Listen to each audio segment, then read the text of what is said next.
sommes à cette nouvelle rencontre du club le matin. Je rappelle que nous avons l'habitude d'organiser une fois par mois une escale littéraire ici à Rabat. On a toujours l'occasion de recevoir un écrivain ou une écrivaine pour la présentation d'un nouveau livre. Donc aujourd'hui, on a le plaisir d'accueillir Madame Khoula Ben Omar, qui nous vient du monde du cinéma, de la télé, et qui viendra nous parler aujourd'hui de son premier roman presque, l'histoire d'une renaissance, n'est-ce pas? Alors, je ne vais pas la présenter, je vais laisser le soin à ma collègue Fedwa Misk, qui aura la charge de mener cette rencontre et interviewer notre chère Khoula. Khoula et Fedwa est journaliste au groupe Le Matin. Et ils ont un élément en commun. Les deux dames ici sont de fervents défenseurs de la cause féminine. Donc c'est aussi un sujet qui est traité à travers ce livre. Et un dernier point avant de céder la parole à Fedwa, c'est que ce livre il est édité dans les éditions La Croisée des Chemins.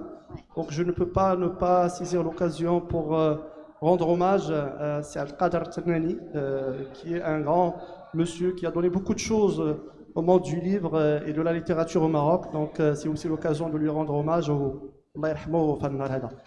Donc je te donne la parole tout de suite.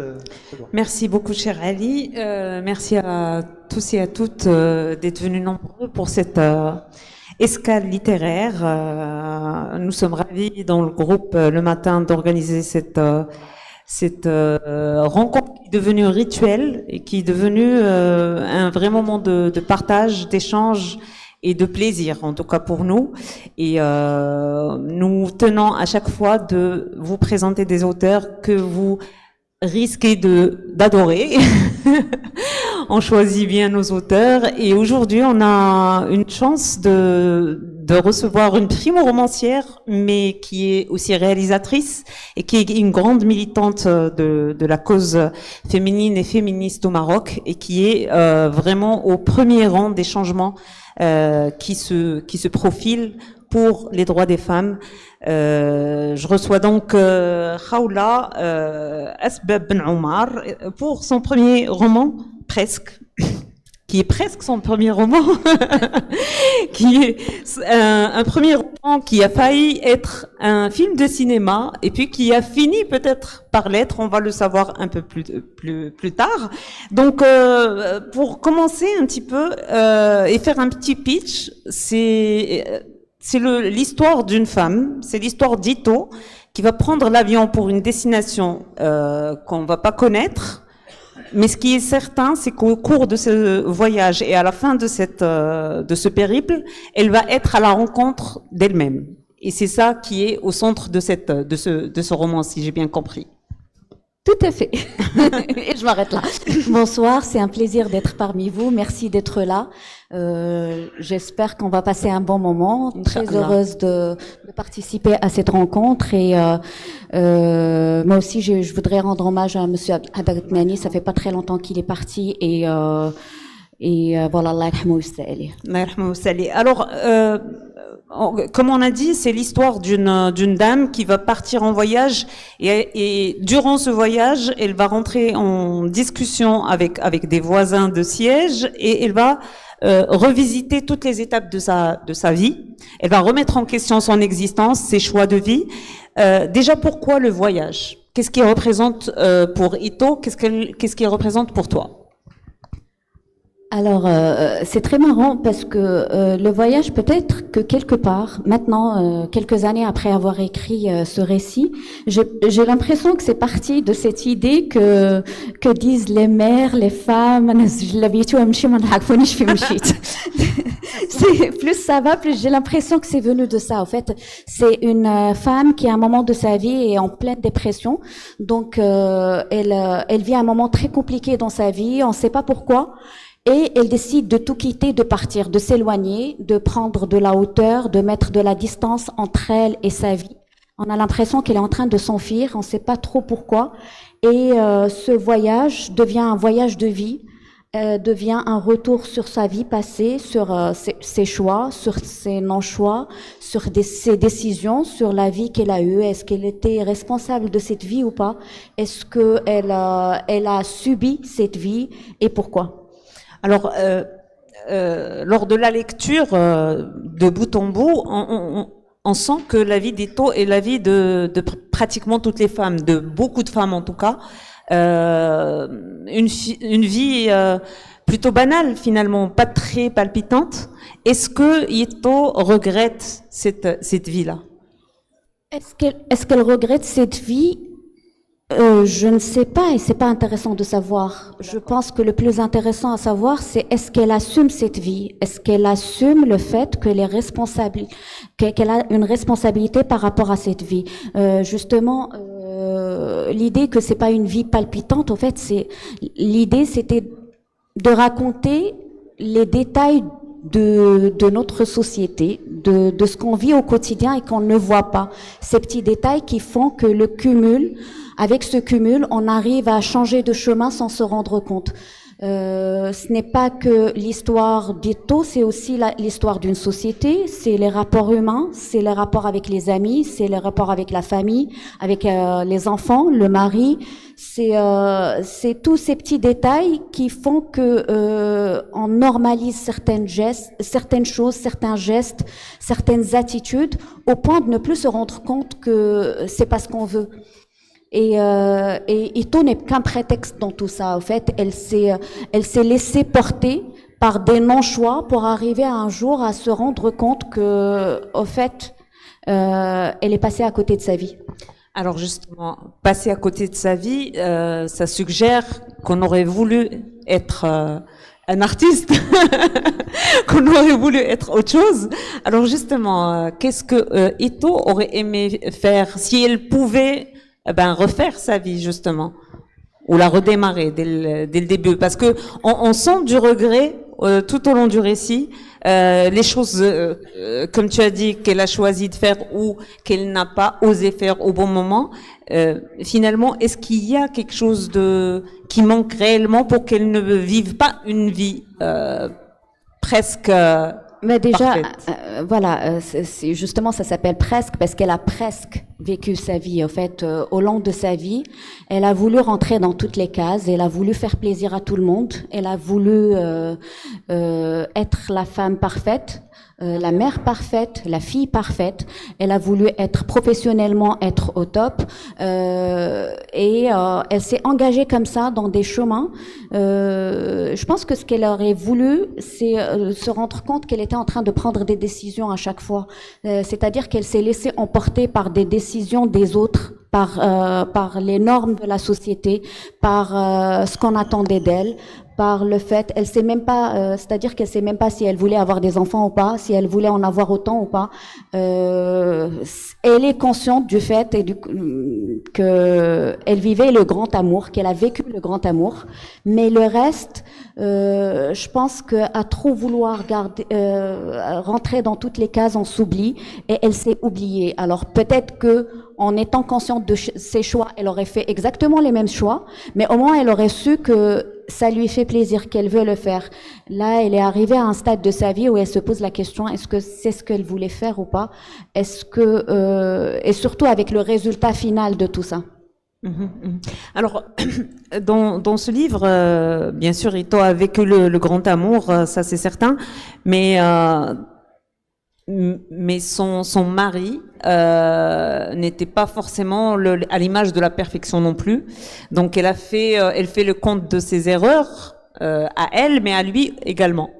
Donc quelle est la part de la responsabilité de ce mari dans ce sentiment d'être passé à côté de sa vie? La part de responsabilité, je pense que quand on est dans un couple, on est tout aussi responsable l'un que l'autre. Et je pense qu'il a été lui, et elle a oublié d'être elle, et du coup, elle a continué à ouvrir des portes qu'elle a plus su refermer par la suite. Justement, ce récit-là, c'est aussi ce questionnement de sa propre responsabilité et à quel moment est-ce qu'on dit non, à quel moment est-ce qu'on dit je ne veux pas de cette relation, ce sont tes limites, il faut pas les dépasser. Je pense qu'elle est beaucoup plus responsable que lui parce qu'elle a toujours été, comment dire, on peut pas continuer à se dire c'est l'autre qui fait. On a une part de responsabilité dans la vie qu'on a. Et donc, quand on est dans l'acceptation, quand on laisse passer, quand on pardonne, quand on accepte tout, ben finalement, c'est qu'on a créé aussi. Moi, personnellement, si on me fait tout passer, ben, je pense pas que je me remettrai en question. Je pense pas que je ferai un effort. Mais par contre, si on me dit non, j'aime pas quand tu me parles comme ça, je n'aime pas quand tu fais ceci, je n'aime pas quand tu fais cela, ben je fais un effort. Établir des limites. Oui, tout à fait. Dans un couple, il doit y avoir des limites.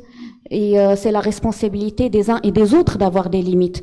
Quand on détruit ces limites-là, on doit être conscient qu'on les a détruites et donc c'est aussi notre responsabilité. On peut pas se dire non, l'autre a fait alors que finalement on n'a rien fait pour que ça change et qu'on a toujours qu'on n'a jamais fermé de porte au fait. Quelle est justement la place de la société dans ce choix de cette permissivité quelque part des femmes, parce que c'est très facile de dire ah oui madame mais vous n'avez pas mis de limite donc oui, mais il y a à côté donc voilà le mari, l'enfant en a profité, sauf que il y a la société avec ses injonctions de la perfection, comme tu disais au départ, voilà, tu es une femme parfaite donc tu dois gérer ça et tout ça. Il y a une charge mentale, ça c'est une réalité aussi. Donc jusqu'à quel point on peut responsabiliser une femme qui s'est laissée traîner par le courant de la vie? Est-ce qu'on peut la responsabiliser? Oui, la responsabiliser. Oui, on peut la responsabiliser parce que si on continuait toutes à se dire c'est pas de ma faute, c'est la société, rien ne changera jamais. Déjà se rendre compte qu'il y a quelque chose qui va pas, ça fait que au moins on change la façon d'éduquer nos enfants eux-mêmes. Je pense que l'impact de la société, il commence déjà à la naissance, quand on commence à choisir une couleur et pas une autre, quand on choisit une activité et pas une autre. Donc déjà là, les chemins ne sont pas les mêmes. On commence à être dans une même famille, à donner des éducations complètement différentes et donc à envoyer des signaux complètement différents aux garçons et aux filles. Oui, le chemin n'est pas le même dès le départ. Maintenant, quand on s'en rend compte, on doit commencer à se dire, moi, qu'est-ce que je peux faire? Il y a aussi toutes ces choses qu'on repère et qu'on ne fait rien pour changer. Et ça, là aussi, ça va du quotidien, c'est-à-dire le langage qu'on utilise, les mots qu'on utilise, la façon de dire stop, la façon de réagir quand on se sent agressé, la façon de marquer ses limites, ses choix. Oui, la société. On parle souvent de la société, du choix du mariage, mais est-ce qu'on se pose la question? Oui, la société m'a poussé à le faire, mais est-ce que moi je me suis posé la question, est-ce que je le veux ou pas? Et si je le veux pas, pourquoi je le fais? Qu'on me pousse ou pas, ça va pas me tuer, quoi. C'est à un moment donné. Il faut lutter pour avoir sa propre vie. Se positionner toujours dans une posture de victime ne changera rien. Et puis c'est surtout que ça ne fera que reproduire les mêmes schémas. Là, on est en train de parler de société, mais en parlant de femmes, de mères, mais justement, les mères, quand elles réalisent qu'elles ont subi certaines choses ou qu'elles ont subi une certaine pression de la société, rares sont les mères qui se posent la question, est-ce qu'elles vont retransmettre la même chose?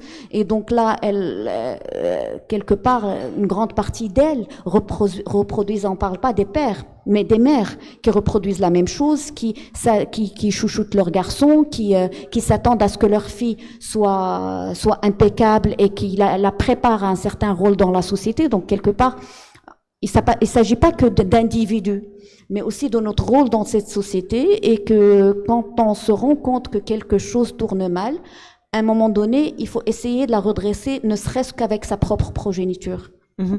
Alors, tu as parlé d'éducation et c'est très important de parler d'éducation et de transmission parce qu'effectivement, il y a énormément de choses qui sont transmises, des liens toxiques, des traumatismes transgénérationnels. Si on prend les mots scientifiques et pompeux, mais finalement, on parle d'éducation, mais comment on éduque une mère déjà à la maternité? C'est ça le problème, c'est que c'est très facile de parler de prise de conscience, mais le plus souvent, la prise de conscience n'a jamais lieu. Pourquoi? Justement parce qu'il n'y a pas de modèle d'éducation qu'on peut trouver dans un manuel. L'éducation va passer par le mimétisme social, ou alors on va faire la même chose qu'on voit à la télé, ou voilà. Comment on éduque une mère déjà à devenir mère? Mais déjà, ça c'est un lapsus révélateur. Comment on éduque une mère à devenir une mère? Est-ce qu'on éduque un père pour devenir un père? Non, les déjà, deux. Moi, je parle pour les deux. Mais là, mon personnage est féminin. Oui, mais c'est un personnage féminin qui se rend compte aussi que dans sa vie, il n'a pas laissé assez de place à ce père. Oui, absolument. C'est-à-dire que une femme, elle a 9 mois pour se préparer à ce rôle qu'elle va jouer. Et quelque part, on l'a toujours préparée à jouer à la poupée. Qu'elle le veuille ou non, il y a toujours ce subconscient qui a été travaillé pour arriver à ce stade où elle devient mère. Limite, plusieurs femmes deviennent mères sans se rendre compte qu'elles voulaient pas être mères. Pour nous, le Saint Graal, c'est de devenir mère. Là, on devient une femme plus. C'est-à-dire, on est une citoyenne. Quand on se marie, on devient une citoyenne 4 étoiles. Mais quand on devient mère, là, on est adulte et on devient. C'est incroyable. Maintenant, dans le même schéma, on oublie complètement les pères. Ce père qui, oui, est-ce qu'il a été préparé ou pas? Est-ce que déjà physiquement, il n'a pas autant d'étapes à franchir? Donc quelque part, il attend ce moment d'avoir cet enfant entre les bras pour se rendre compte enfin de ce que ça va donner. Et aussi, on l'a préparé à ce que une grande partie de la vie de l'enfant ne le concerne pas et ça fait pas partie de ce qu'on attend de lui.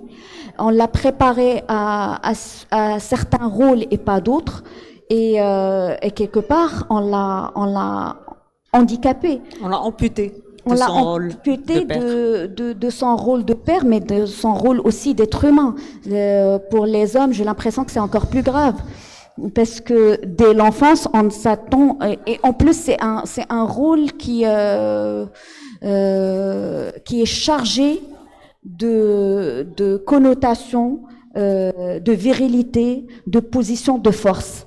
Et donc, on se pose jamais de questions à quel point c'est invivable pour des hommes qui s'y retrouvent pas, qui ne se repèrent pas dans ce genre de code et qui ont envie de vivre autrement.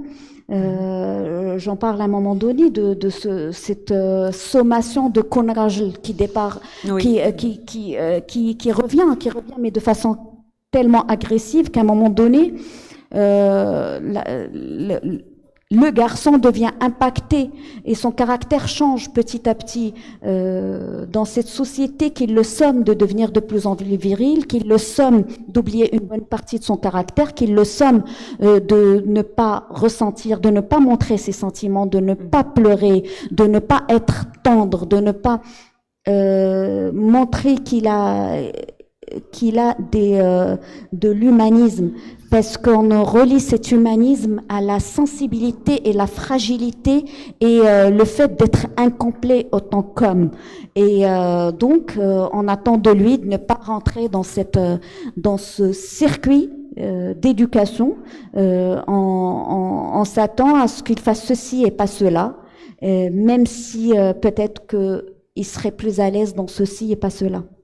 Alors, en parlant de masculinité justement positive ou toxique, comment tu vois un petit peu le débat qui débarque au Maroc et comment en tant que féministe, tu le perçois et comment tu vois son développement? Alors, le débat, déjà, il a pris beaucoup de temps pour revenir sur la scène. Donc, autant que féministe, je l'ai toujours vécu dans le sens où c'est un combat que je porte au quotidien. Mais c'était aussi un combat de revenir, quand on parle de la Moudawana par exemple, c'était un combat de revenir à ce sujet pour qu'il soit remis sur scène.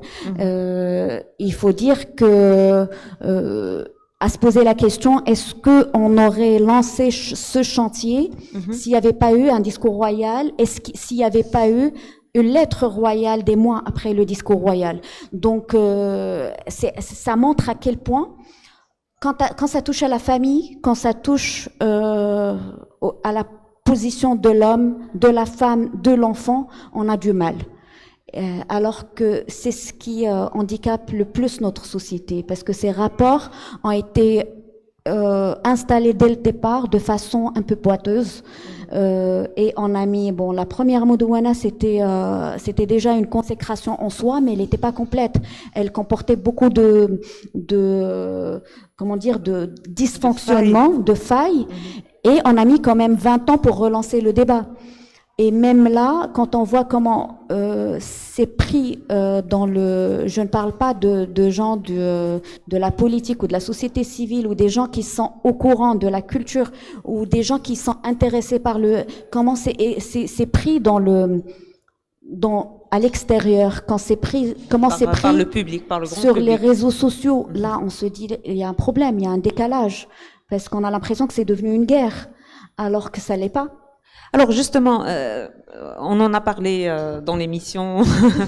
Et effectivement, les réseaux sociaux, il y a effectivement des guerres incroyables, mais il y a quand même un décalage entre réseaux sociaux et vraie société. Et moi, je vais peut-être citer un exemple incroyable, c'est celui du concierge dans la résidence où j'habite, qui est l'exemple même pour moi de la masculinité positive à tous les égards. Et je le vois dans son traitement de sa mère, de son épouse. Ils n'ont pas d'enfants, enfin, sa femme a dû subir une hystérectomie et il a refusé de la quitter. Et en fait, pour moi, c'est quelqu'un qui n'est ni sur les réseaux sociaux, qui n'a pas fait d'études, et c'est un Marocain normal, lambda, et qui est pétri de valeurs d'El Bled. Et pour moi, c'est quelqu'un que j'admire énormément. Et justement, en parlant de masculinité positive, je me dis que on a des exemples dans la vie de tous les jours de masculinité positive. Alors pourquoi, quand on arrive sur les réseaux, ça prend des dimensions de malade et ça prend automatiquement le ton de la guerre et de l'invective?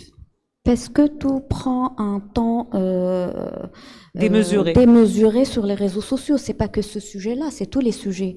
Parce que on va revenir à cette phrase, les gens sur les réseaux sociaux sont des gens qui sont en train de parler cachés derrière un écran. C'est pas si la personne elle existe ou pas. Donc oui, des fois ça existe.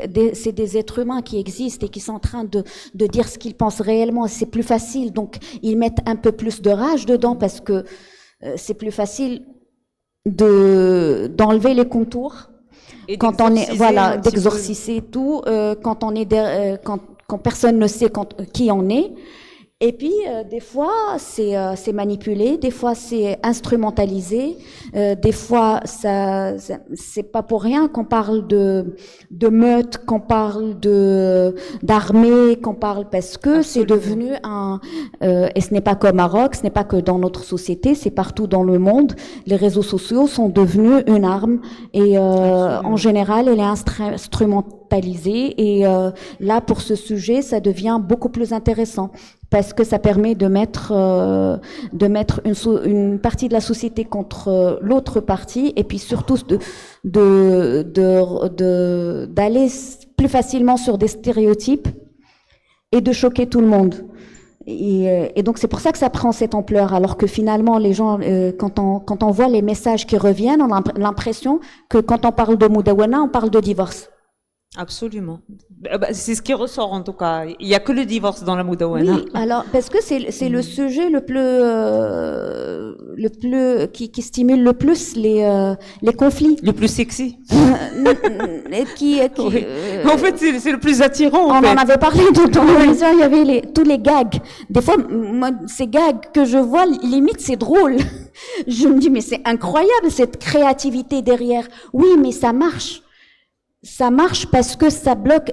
Mais il y a des gens qui croient, en fait. C'est même pas là la question. C'est que ça marche parce que ça freine, parce qu'il y aura des gens qui sont en train de lutter au quotidien pour faire passer des lois ou pour faire passer le débat. Ils vont avoir peur d'être attaqués. Absolument. Donc c'est une arme. Ce n'est même plus pour contrôler une population. C'est une arme pour faire peur. C'est de l'intimidation. C'est de l'intimidation, des c'est une arme pour faire perdre du temps. C'est parce que il faut pas oublier que tous ces gens qui passent leur temps à répondre, à dire non, c'est pas ceci, c'est pas cela, ben c'est du temps qu'ils perdent à ne pas transmettre les bonnes informations. C'est une communication qui arrive le lendemain du départ du chantier. On n'en est même pas à avoir une proposition de loi. Donc personne ne sait. On a vécu ces dernières semaines les séances d'écoute par rapport à la commission chargée de la refonte de la Moudawana recevait plusieurs institutions, plusieurs réseaux de la société civile et ça continue. Donc ils sont en train d'écouter pour faire des propositions. Et ils avaient 6 mois pour faire la proposition, pour la faire passer au Parlement. Alors que là, sur les réseaux sociaux, on a déjà, voilà ce qu'ils vont faire, voilà ce qu'ils vont. Ben moi, en étant dedans 24/24, ben j'aimerais bien savoir ce qu'ils vont faire passer. Et des fois, c'est incroyable. Alors que finalement, on est devant une Moudawana qui a un langage incroyable, qui est un langage sexiste, misogyne, discriminatoire. D'accord. On a une Moudawana qui est anticonstitutionnelle parce qu'on a une constitution qui dans son préambule parle d'égalité et du fait qu'il ne doit pas y avoir de discrimination. Dans son article 19, ça parle aussi d'égalité et de lutte contre toutes les formes de discrimination basées sur le genre. Donc notre constitution qui a la suprématie, elle parle de ça, mais on a une Moudawana qui définit l'homme comme étant dans un rôle, la femme dans un autre rôle, et c'est dans les deux sens. Il faut toujours revenir à ça.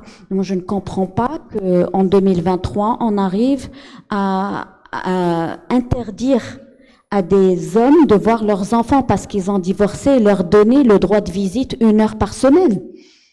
Comment est-ce qu'on s'attend à ce qu'ils jouent leur rôle de père? Et les exemples sont énormes. D'accord. Quand Oui. on trouve qu'une femme est incapable d'avoir la garde de ses enfants, sur quelle base on se dit une femme, quel que soit son état mental, sa capacité, Absolument. son engagement, ben, elle va garder la garde. Ouais. Alors que la réalité prouve que, à part le fait de pouvoir porter les enfants dans son ventre et de les allaiter, on est des êtres humains capables de faire tous les autres gestes. Et donc, non, on ne peut pas avoir une Moudawana qui continue à faire cette discrimination envers les hommes et les femmes. Donc, revoir la Moudawana, ce n'est pas que défendre la femme, c'est défendre un équilibre dans une famille. D'accord. Alors, pour revenir à notre roman, à Presque, pour ne pas, parce que sinon on va partir loin. Alors, qu'est-ce que le Moudawana pourrait changer dans la vie d'Eto, justement? Qu'est-ce qu'il aurait changé dans la vie d'Eto avant et maintenant? Parce que mine de rien, on parle beaucoup des lois qui doivent être changées, mais il y a des choses qui ne relèvent pas de la loi. Je pense qu'en écrivant Ito, j'ai écrit ce que je voulais raconter qui ne rentre pas dans la case des lois. Absolument. Parce que justement, on peut militer pour changer des lois. On peut se battre pour les faire appliquer parce qu'il y a un grand gap entre les lois qui existent et leurs applications. Mais si la mentalité ne change pas, alors il y a toujours cette histoire, l'œuf ou la poule. Mais c'est important d'avoir les lois.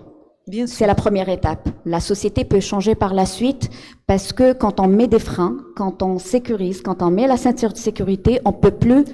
Il faut baliser. Oui. Quand c'est balisé, là c'est la deuxième étape. Et là pour le coup, Ito, ben, c'est l'exemple même des femmes qui ne sont pas censées avoir de problème de positionnement d'homme-femme. Et c'est elle qui a ce problème dans sa tête. Ce n'est même pas quelque chose qu'on lui a imposé. Ce n'est même pas quelque chose dont elle ne pouvait pas se débarrasser. En fait, c'est des biais cognitifs en fait qu'elle avait et qui l'a forcé, qui l'a cantonné dans un certain genre, dans une certaine acceptation d'une situation. Donc vraiment, ça relève d'elle-même en fait. Ça relève d'elle-même. Elle réalise elle-même qu'elle a fait. C'est pas qu'elle a fait fausse route, mais qu'elle avait des dénis toute sa vie et qu'elle a reproduit des stéréotypes toute sa vie. Au moment où elle se rend compte qu'elle a l'impression d'appartenir à cet homme après son départ. Qu'elle a l'impression qu'elle n'a pas le droit de refaire sa vie par la suite. Donc c'est là qu'elle se rend compte qu'il y a quelque chose qui ne va pas. Mais c'est trop tard. Alors, on revient forcément, encore une fois, à la même question que j'ai posée tout à l'heure, l'éducation. Comment on n'est pas éduqué à devenir mère ou père, bien sûr, et comment on est éduqué à devenir une femme déjà à la base dans la société. Ça vient forcément de l'éducation de nos mères, mais ça vient aussi de tout ce qu'on voit autour de nous. Ça vient de l'école, ça vient du manuel scolaire, ça vient de la télé, ça vient du cinéma, de l'art. De la rue. De la rue, bien sûr. Et la rue, en fait, c'est un peu tout ça mélangé. Alors, justement, on va changer les lois, c'est bien beau. Mais comment on va faire pour changer tout le reste? Parce que mine de rien, il y a aujourd'hui des lois qui sont valables, mais qui ne sont jamais utilisées ou appliquées pour la simple raison que les gens ne demandent pas à les appliquer. Par exemple, juste à titre d'exemple, le partage des biens, la clause qu'on peut ajouter dans le contrat de mariage, et que selon monsieur, je pense à Arbi Jaidi, qui avait fait une intervention dans un bouquin sur la question, il disait que la loi est là, mais il paraît que à peine 8% des femmes ont recours à cette loi-là. Et donc justement, c'est en rapport avec leur éducation. Par contre, ça c'est un cas spécial. C'est ces lois qui sont là, mais qu'on n'applique pas pour d'autres raisons. Pour le coup, là, le contrat de mariage, en fait, on vient à la dernière minute, on pose la question aux futurs mariés. Est-ce que vous voulez faire un contrat? En général, quand on s'engage dans une relation, on est toujours dans une société de l'hchouma. On se pose la question comment on va être perçu, qu'est-ce qu'on va penser de moi. C'est pas bien de penser problème alors qu'on est en train de fêter quelque chose. Et donc la plupart des couples disent non, que ça soit les hommes ou les femmes. L'idée, c'est que SDA soit, c'est-à-dire cet acte de mariage adulaire, soit accompagné par un acte de mariage dès le départ, que ça soit une obligation. Comme ça, tous les couples qui vont se marier n'ont plus le choix. Et donc c'est là qu'ils décident leur partage de biens, comment il va se faire.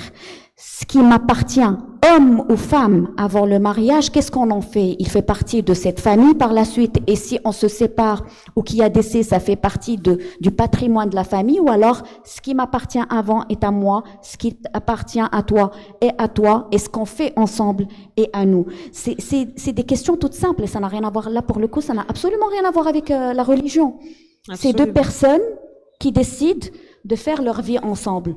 Oui, ils se marient, mais juste préciser. Ça... Mais justement, alors c'est aussi l'éducation de la femme. Had l'hchouma dont tu as parlé, c'est aussi une éducation. C'est aussi un héritage d'elle. Voilà comment il faut être femme. Une femme ne doit pas être vénale. Elle doit pas mettre. Oui, mais quand on installe certaines choses et que justement la loi elle est faite pour ça, pour aussi protéger et aussi pour devenir une locomotive de la société, de devenir une locomotive aussi culturelle. Justement, quand on a, parlons aussi des lois, quand on a décidé que l'âge légal du mariage c'était 18 ans, ben, à côté, on a laissé cette possibilité de faire une demande au juge. Et là, pour le coup, c'est toujours le père qui demande, parce que c'est le père qui est le tuteur. Donc, c'est l'homme qui va demander l'autorisation au juge de sa fille mineure pour marier sa fille mineure, sans préciser à qui il va la marier, à la tranche d'âge de cette personne à qui il va la marier. Ça peut s'agir de son violeur, ça peut s'agir d'un homme de 90 ans, c'est-à-dire rien n'est spécifié dans cette demande. Il dit juste, ma fille, je suis son tuteur légal, je pense qu'elle est capable de se marier. Et donc, le juge, qui est aussi un homme, qui dit, oui, ok, vous pouvez la marier, même si elle n'a que 14 ans.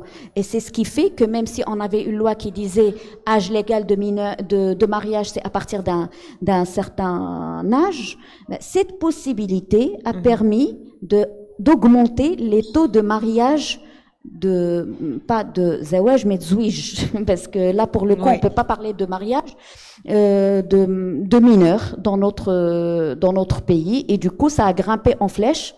Absolument. Après cette moudouana, parce que ça a ouvert cette porte. Quand on parle de polygamie, là aussi, il y a la loi qui dit la femme doit être au courant et lui donner le choix. Soit elle accepte, soit elle accepte pas. Mais on a laissé une autre porte dérobée qui, pour le coup, donne la possibilité à l'homme de se marier à une autre femme à travers le juge. Donc, c'est même pas la peine de rentrer dans les détails, mais voilà.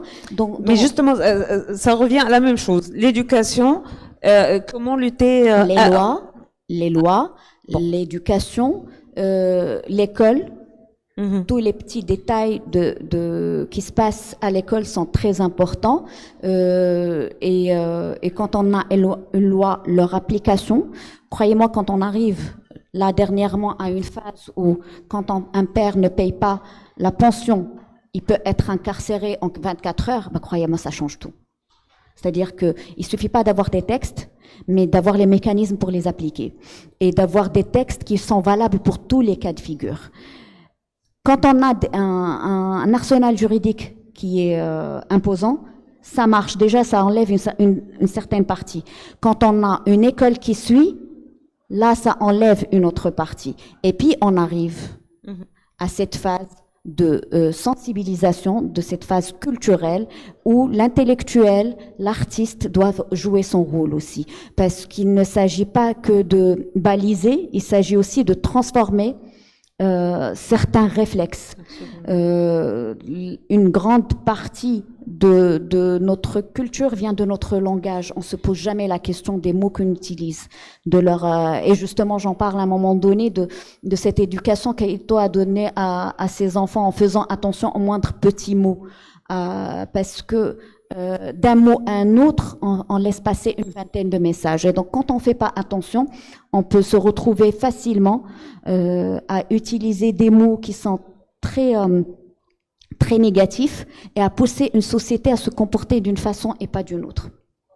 Alors, pour revenir au roman, il y a dans le discours d'Ito beaucoup d'amour pour son mari, mais aussi beaucoup de reproches. Et quand la personne, en plus de ça, qu'on aime et à qui on reproche tout ça, est décédée, il y a forcément la culpabilité.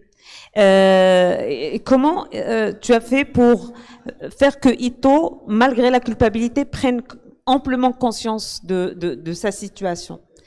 Qu'est-ce qui a fait comment tu es arrivé à amener cette idée-là? Parce que beaucoup de femmes, dès qu'elles sont prises par la culpabilité vis-à-vis de leur mari, vis-à-vis de leur défunt, surtout mari, ou alors vis-à-vis de leurs enfants, ben elles se recroquevillent dans leur rôle et dans leur petit cocon de femmes modèles et tout ça. Comment justement dépasser cette culpabilité pour aller vers une certaine émancipation? Déjà, cette thématique, je suis allée vers ces thématiques parce que j'ai toujours été choquée par ces tenues blanches qu'on fait porter aux femmes pendant plus de 4 mois. Allah, Jaddah, Allah. Et c'est-à-dire que c'est d'une agressivité incroyable d'imposer aux femmes de vivre le deuil d'une certaine façon et pas d'une autre, de porter une tenue raccord avec ce deuil, de leur imposer de porter une pancarte géante. Personnellement, je l'ai vécu après la sortie, enfin au moment de la sortie de ce livre, des années après l'avoir écrit, je l'ai vécu avec ma propre mère. Ma mère, j'ai passé mon temps à lui dire, au décès de mon père, je passais mon temps à lui dire, tu n'es pas obligée de porter ce blanc. Et elle l'a porté 4 mois et quelques. Et en le portant, elle s'interdisait de sortir, elle s'interdisait d'aller dans certains espaces. Parce qu'à partir du moment où on met un pied dehors, tout le monde sait qu'on est veuve récemment. Peut-être 5 jours, peut-être 4 mois, mais on doit se comporter avec ce voile de tristesse, avec ce voile de mskina, avec ce voile de... C'est très agressif de recevoir ces condoléances au quotidien de personnes qu'on ne connaît pas. Voilà, par de parfaits inconnus du moment que... Mais en même temps, on les appelle. Ben, un homme ne porte pas de blanc, ni de noir d'ailleurs. Oui, tout à fait. Tout à fait. Ouais. C'est comment, même face à la mort, on n'est pas égaux. Ouais. Même face à la tristesse, on n'est pas égaux. Et je reviens aussi à la grossesse. Quand on devient... En fait, une femme, dans l'espace public, n'a pas sa place. Et on lui donne des rôles même dans l'espace public. Je reviens à cette grossesse au moment où Eto est enceinte et n'en peut plus, elle ne se supporte plus. Elle a juste envie de sortir, respirer. Et puis là, elle réalise que dans cette société, elle est un ventre, que tout le monde va lui parler de ce qu'elle a mangé, de ce qu'elle n'a pas mangé, qu'on ne se pose plus de questions, est-ce qu'il y a l'intime ou pas l'intime. On va se permettre de toucher son ventre, de lui poser la question, est-ce que c'est un garçon ou une fille. Et c'est dans tous les espaces professionnels, familial, et moi-même, je l'avais vécu à la naissance de mon fils. On me donnait tellement de conseils que je crois que j'ai frôlé la dépression.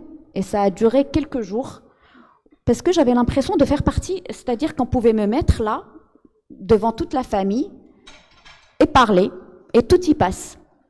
Mon alimentation, le nombre de fois où je vais aux toilettes, comment je dors, est-ce que je me comporte bien, parce que là, la femme devient un conteneur. Elle contient la vie, elle fait partie de cette société et tout le monde est au courant, même les femmes qui n'ont jamais porté la vie. Ouais. Et personne ne se pose la question, est-ce que cette femme, c'est-à-dire qu'il y a une parenthèse de 9 mois, on n'est plus être humain, on n'est plus citoyenne, on est porteuse. Mère porteuse. Mère porteuse. Et toutes les conversations tournent autour de ça, tous les gestes tournent autour de ça. Et non seulement ça, on peut être confronté à l'harcèlement dans la rue en étant enceinte jusqu'au cou. Jusqu'au nez, exactement. et ça, personne n'en parle. Et là aussi, moi, je ne savais pas. Je l'ai su quand je l'ai vécu. D'accord. Et là, pour le coup, c'est d'une perversité incroyable. On se dit, mais qu'est-ce qui se passe là? On a envie de nous effacer, en fait. Et ce n'est pas que les hommes, c'est les hommes et les femmes. C'est-à-dire effacer. On a l'impression que ça soit dans tous les espaces, on n'est plus cette personne qui a derrière. On devient ce ventre. D'accord, ok. Alors, pour revenir au couple d'Ito, bon, même si elle a aimé son mari et tout ça, elle voyait un petit peu ses défauts, elle voyait un petit peu qu'elle a participé à la création de, je dirais pas monstre, mais une sorte de, je sais pas comment le définir. Comment tu définirais le mari d'Ito? C'est juste quelqu'un de privilégié en fait, et qui a profité de ces quelques privilèges au sein du couple. C'est quelqu'un à qui on n'a jamais posé de limite. Oui, exactement. Et donc, c'est comme un garçon. Un enfant roi. Un enfant roi, voilà. Un enfant roi. Elle en a fait son roi. Absolument. Et elle lui a tout fait passer. C'est comme quand on a un enfant, on dit à un enfant unique, faites attention, vous allez trop le gâter. Mais elle a trop gâté son mari, Mhm. en Ah, croyant que c'était normal. Alors, c'est le cas de beaucoup de femmes. Et souvent, en fait, on parle de la fin du couple, en pensant qu'il y a forcément de gros problèmes, des gros coups de massue. Mais la fin de l'amour dans le couple, j'ai l'impression que c'est plus un ensemble de petites frictions de quotidien, de petits gestes ratés ou faits Ou malgré juste soi. de fatigue. C'est-à-dire fatigue de quoi? De fatigue, de supporter trop de poids, de porter des poids plus lourds que soi et de choisir de les porter et d'en vouloir à l'autre parce qu'il les porte pas avec nous. Ça, c'est le cas de Ito. Mm. Mais alors, dans le cas de son mari, par exemple, ou d'un homme, parce qu'il y a aussi des hommes, c'est réciproque en fait. Quand on s'aime, c'est réciproque. Quand on s'éloigne, souvent c'est réciproque aussi. Alors, si les hommes sont privilégiés dans le couple et que c'est la femme qui porte tout, mais qu'est-ce qui fait que l'homme part, par exemple? Qu'est-ce qui fait que l'homme se détache aussi? C'est que la femme a aussi une responsabilité forcément. Oui, tout à fait. Moi, ce qui m'intéresse le plus, c'est de voir la responsabilité de la femme et la remise en question de la femme. Parce que pour changer la situation de la femme, il ne faut pas s'attendre à ce que ça vienne de l'homme ou que l'homme change. Il faut déjà que... Ça, c'est ma vision de la chose. C'est parce que ce qui me dérange, c'est, oui, ce qu'il y a autour de nous, il est là, il a toujours existé, mais nous, qu'est-ce qu'on fait pour ça? Et je pense que ça ira plus vite si on prenait un peu le taureau par les cornes et qu'on réagissait un peu. Ne serait-ce que des petits détails de la vie qui font que...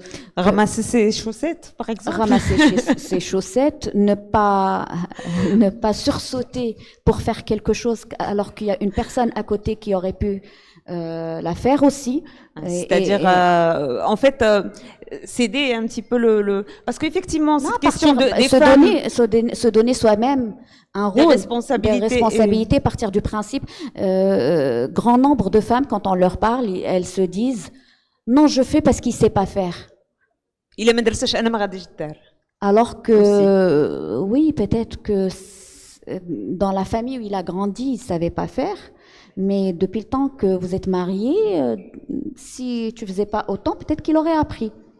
Et peut-être que si tu montrais à ton fils qu'il peut aussi faire, ben peut-être qu'il saura faire. Oui, des fois c'est plus facile de faire soi-même en 30 secondes plutôt que de compter sur l'autre.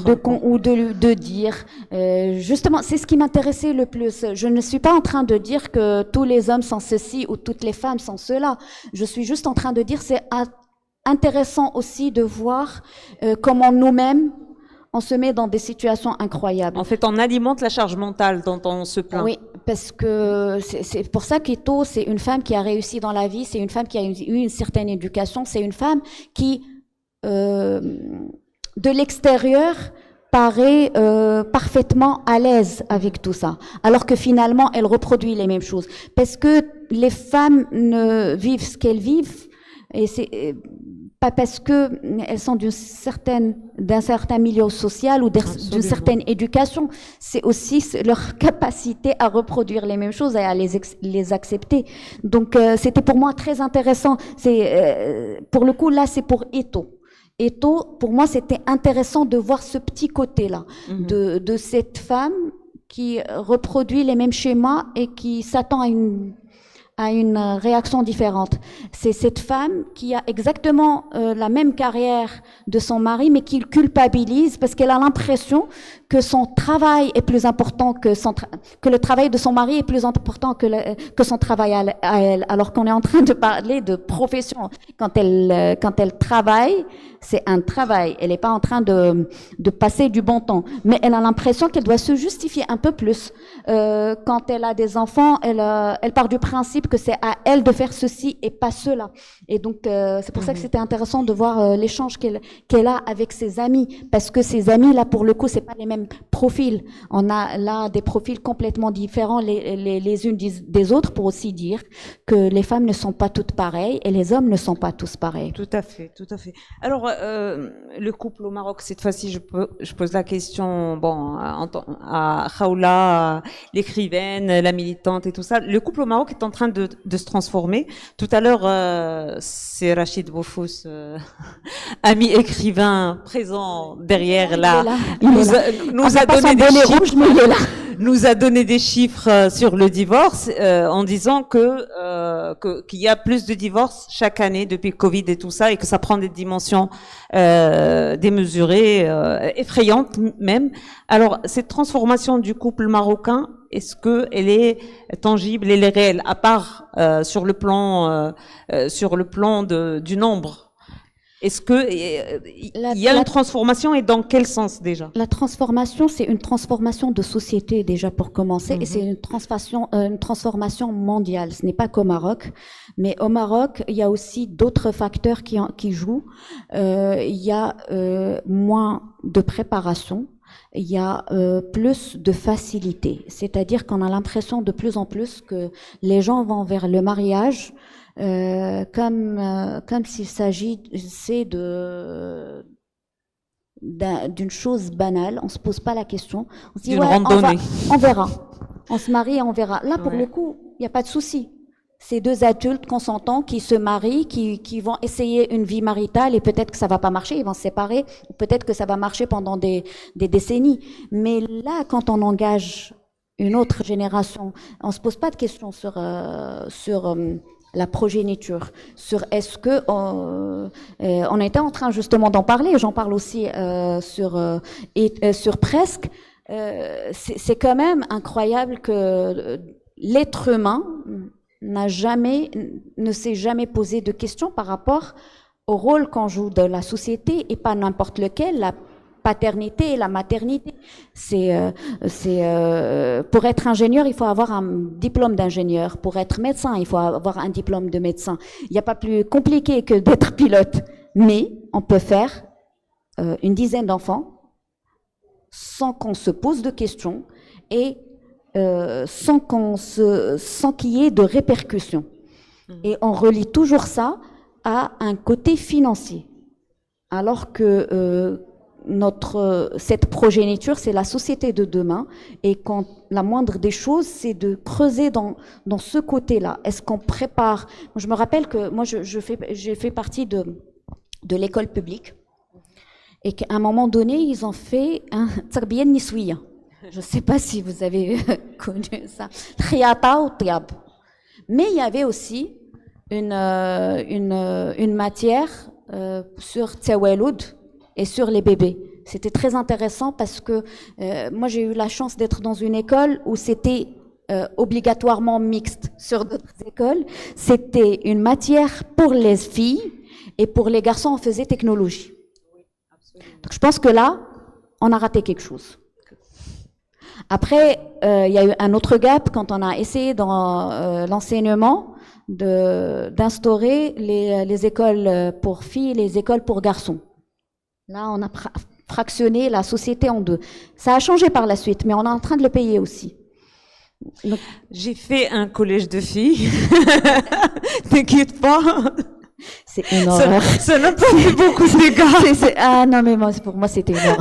Non, je comprends parfaitement. Je comprends. Voilà, Après, voilà, il faut pas se poser de questions quand on a des filles qui sont entre elles et des garçons qui sont entre eux, et deux côtés de la société qui se croisent jamais, et limite on est en train de leur donner l'impression qu'il faut pas que ces deux côtés se croisent. Absolument. Et on abolit aussi l'amitié, parce que c'est à l'école que les amitiés commencent, et voilà, on fractionne la société. Donc à un moment donné, oui, ça a été fractionné à l'école aussi, c'est avec nos manuels, avec le discours direct, cliché et stéréotypé, et voilà, ça s'est reproduit à la maison, et il faudrait revoir cette éducation, il faudrait revoir la préparation de la nouvelle génération à ce rôle de paternité et de maternité. Alors, je vais poser une toute petite question très très rapide pour justement faire la transition pour la salle. Si vous avez des questions, préparez-les. Ma question est celle de la littérature et du cinéma. Alors, ce livre-là, comme j'ai dit au départ, était d'abord destiné au cinéma. Qu'est-ce qui a fait qu'il a fini le livre pour revenir encore une fois au cinéma? Alors, je vais revenir au point que j'ai toujours rêvé d'écrire un livre depuis toute petite. C'était un peu pour moi le Saint Graal. Je rêvais de ce moment où j'aurais un livre dans ma bibliothèque écrit en mon nom. Pour la simple raison que je me suis rendu compte à une phase de ma vie que j'avais un gros souci. J'étais très jeune, j'avais un gros souci d'apprentissage, j'étais dyslexique. Et c'était une dyslexie qui n'était pas visible, personne ne se rendait compte autour de moi, donc c'est une dyslexie qui n'a pas été suivie, donc que j'ai dépassé avec le temps, ce qui faisait que j'avais créé des mécanismes à droite et à gauche pour contourner la lecture en classe, mais j'avais cet amour pour la lecture et qui est venu par le fait de finir un livre. Au fait, pour moi, le plus compliqué, c'était de prendre un livre. Je voyais la taille. Je me disais, non, je vais lire tout ça, est-ce que je vais y arriver? Et quand je le finissais, je chérissais ces livres parce que pour moi, chaque livre posé devant moi, c'était un combat que j'avais réussi. Parce que je savais même pas ce qui m'arrivait, je savais pas pourquoi je bégayais quand je lisais en plein public, je savais pas pourquoi j'ai été lente. Mon mari est là en face de moi et il me fait toujours la remarque, est-ce que tu peux être lente quand tu lis? Je le suis toujours. Mais je ne savais pas qu'il y avait un dysfonctionnement quelque part et que dans d'autres familles, on pouvait détecter ça et traiter ça, faire des thérapies et qu'on pouvait le dépasser à partir d'un certain âge. Je savais juste que c'était un problème. Donc, et pour moi, lire, à un moment donné, c'était devenir est-ce que je vais pouvoir un jour écrire? J'écrivais des petits textes et je rêvais de ce jour où je pourrais écrire un texte plus long ou peut-être un livre. Et là, le temps passe, j'oublie cette phase, je deviens ce que je suis devenue par la suite. Et puis, en écrivant un scénario, je commence à écrire un scénario. La base, c'était d'écrire un scénario, mon deuxième long métrage. Et je commence à écrire et je commence à disserter, en fait. Et ça part. Des paragraphes et ça n'en finit pas. Et je me dis, mais c'est pas possible, ça peut pas être... le scénario, c'est très technique. Intérieur jour, extérieur nuit, c'est des petits détails. Mais moi, quand j'arrivais à ce qu'on appelle les didascalies, c'est descriptif des séquences, moi, c'était des pages avant d'arriver au dialogue. Et là, je me dis, non, au fait, c'est en train de partir vers autre chose. Je me suis dit, non, ne te limite pas, vas-y, tu le sens comme ça, après tu reviendras au scénario, mais écris-le comme tu veux. J'avance comme ça, et puis à un moment donné, je me dis, waouh, 100, 101, 102. Et là, ce n'est plus un scénario, c'est un livre. Et ce qui est bizarre, c'est que un scénario, c'est tellement technique, on sait quand est-ce qu'on va commencer un film et le finir, écrire un scénario de point A à point B. On a des techniques, on sait où est-ce qu'on avance, où est-ce qu'on en est.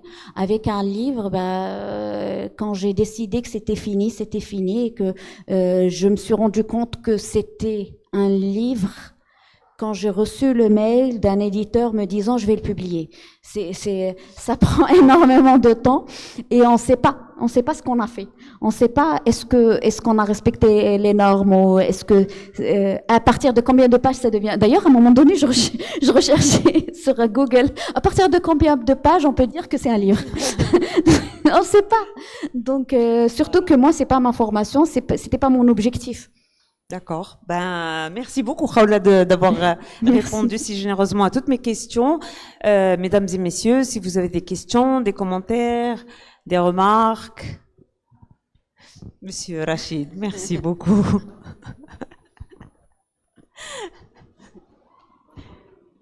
Là, il faut prendre le micro. Merci. Bonjour. Je me présente, Rachid Boufous, écrivain. Je suis très heureux, très honoré d'écouter ces grandes amies et débattre et défendre aussi par la même occasion la condition de la femme au Maroc. C'est important aujourd'hui, au moment où l'État, le gouvernement, décide de réviser la fameuse Moudawana. Je pense que cette révision qui vient 20 ans après la premier établissement de la Moudawana, 2004, je crois, 2002 2004. 2004, je pense qu'elle répond à une pression sociétale et non à une volonté de faire. On aurait pu le faire en 2019, on aurait pu le faire en 2015, mais on le fait en 2023. Parce que pour reprendre justement, tu as insinué sur les chiffres, je peux les donner publiquement. C'est des chiffres qui sont apparus dans la presse nationale et qui font froid dans le dos. En 2021, on a eu 150 000 divorces. En 2022, on a eu 170 000 divorces. Et en 2023, on va dépasser les 200 000 divorces. En tant qu'architecte urbaniste, ça me pose un vrai problème. Parce que ça multiplie le nombre de demandes en logement. 200 000 divorces, ça fait 400 000 appartements à trouver tout de suite. Au moins 200 000. D'accord ? C'est un vrai souci aujourd'hui d'organisation, non seulement de l'espace, mais de désorganisation de la société. Donc je dis encore une fois aux jeunes qui se marient, avant de se marier, réfléchissez un petit peu. Parce que le mariage est un engagement pour la vie. Et c'est un engagement pour les 2-3 premiers mois et après au revoir. Parce qu'encore une fois, ce sont les enfants qui souffrent, au-delà des familles, etc. Et puis, bien sûr, ça nourrit les cabinets de psy, etc. Bon, les gens vivent avec des antidépresseurs. Bon, mais ce n'est pas la solution. Donc, encore une fois, le constat aujourd'hui avec ces 200 000 divorces, c'est qu'il y a une crise de la famille au Maroc, au-delà de la crise du mariage. Donc, qui dit crise de la famille, nous reporte sur des choses qui ont en relation la coutume, la culture, la fameuse hishouma, la religion aussi. Donc, des choses totalement taboues qu'on n'arrive pas à questionner. On n'a pas le courage de questionner ces vrais problèmes pour pouvoir vivre dans une société contemporaine du 21e siècle avec ses impératifs, alors que nous sommes traditionnellement encore dans des âges un peu sombres, etc. Bon, au départ, on divorçait pas au Maroc parce que ça ne se faisait pas. Maintenant, avec la liberté individuelle, on divorce parce que ça se fait. Et c'est beaucoup plus facile et on a de plus en plus de logements qu'offrent les architectes, etc. Donc, mais ça nous pose un problème sérieusement économique parce qu'on ne peut pas répondre au-delà de cela parce que ça impose aussi des comportements différents, de nouvelles façons d'être, de nouvelles façons de vivre. Bien sûr, le Maroc se développe, mais sur ce volet de la famille, il y a un souci qu'il faut réguler. Moi, je voulais vous poser une question. Je sais que, Khawla, tu fais partie d'une fameuse commission sur la Moudawana. Dites-leur une chose de ma part. Allah yardi alaykoum. Donnez aux femmes, les femmes qui veulent refaire leur vie, une fois qu'elles ont divorcé, qu'elles ont des enfants en bas âge, qu'ils abrogent l'article 176 de la Moudawana qui donne automatiquement la garde des enfants en bas âge au mari, et le mari les rejette vers sa mère. Sa mère. Et c'est un problème. La deuxième chose, je pense que les femmes aujourd'hui travaillent, elles sont indépendantes, elles ont le droit aussi d'avoir leur part dans l'héritage de manière équitable, à 50-50 avec les hommes. Il faut arrêter avec ces questions de religion, etc. Il faut voir la réalité des choses. Et la troisième question, quand un couple a fait fortune, où il a établi une fortune, quel que soit, qu'il a des biens, mais qui n'a que des filles, et que nous avons un jour, après le décès du chef de famille, vous avez des oncles ou des cousins qui n'ont jamais contribué à la création de cette fortune ou à sa pérennisation, qui viennent hériter. c'est une injustice qui est faite aux femmes, c'est une injustice qui est faite aux êtres humains, que sont les femmes et qui représentent plus aujourd'hui de la moitié de la population marocaine, parce qu'il faut savoir il y a 56% de femmes au Maroc. Donc il y a plus de femmes que d'hommes. Donc un peu de justice, ça ferait pas de mal. Et merci. Merci beaucoup. Je peux répondre? Applaudissements du public pour eux. Merci beaucoup, merci infiniment. Alors, je voudrais juste corriger un petit point. Je ne fais pas partie de la commission qui est en charge de la refonte de la Moudouana. J'ai fait partie des gens qui ont été écoutés dans le cadre de cette commission. Je fais partie de la Commission nationale de l'égalité entre les sexes et l'autonomisation de la femme. Donc, c'est pas la même chose. Maintenant, ce qui a été énoncé, c'est justement nos réclamations. C'est ce qu'on est parti dire.